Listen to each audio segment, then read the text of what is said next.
Here are today's top stories and why they matter. We begin in Cameroon, where President Biya has secured another 7-year term, according to the country's constitutional council, further extending his decades-long rule amid political tension and disputed results. Opposition candidate Issa Chiroma claims he is the rightful winner. For the latest developments, here's our correspondent Moki Edwin Kinzeka. President Paul Biya has been declared the winner of Cameroon's October 12 presidential election with just over 53% of the vote. At age 92, he begins a new 7-year mandate, extending his 43 years in power. Movements in the capital Yaoundé remain restricted as security forces guard key areas following the announcement of results this afternoon. Actually, I was surprised to hear the Constitutional Council proclaim Mr. Biya with a victory of 53%. Meanwhile, the whole country has been protesting,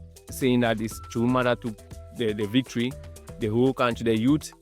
So I don't know what a 92 years old man will be able to lead the country tomorrow in future. I only pray there should be the peace that Cameroon was enjoying should come back. I'm not surprised that President Paul Biya has won the presidential elections again.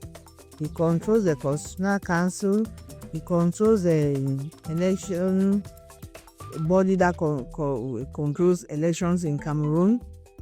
And the only thing we pray for is that there should be peace. Issa Chiroma, who was announced second with 35%, maintains he won the vote.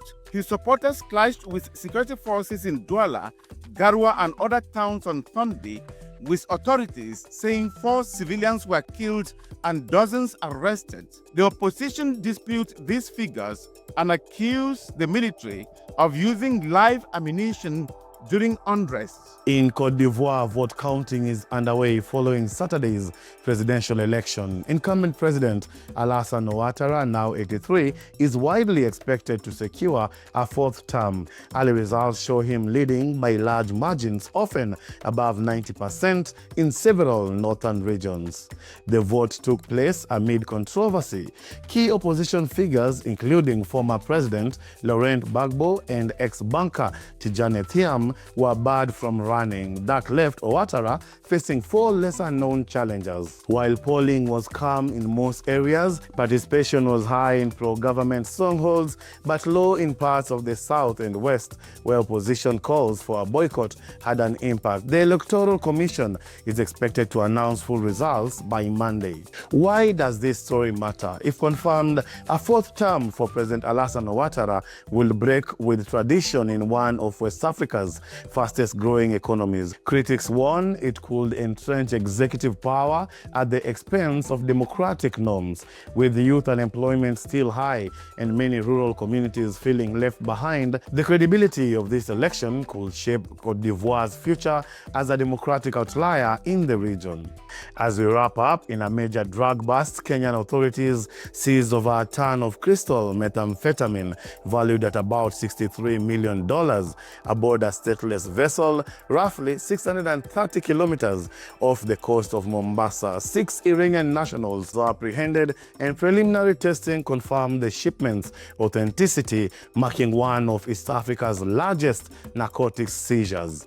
Interior Minister Kipchumba Murkomen says authorities will publicly ban the narcotics that were seized. And that wraps up today's top stories. For insightful updates on how these events shape Africa and beyond, be sure to subscribe, like, and share your views below. You're watching DW Africa here on YouTube, and I'm Andrew Wasike.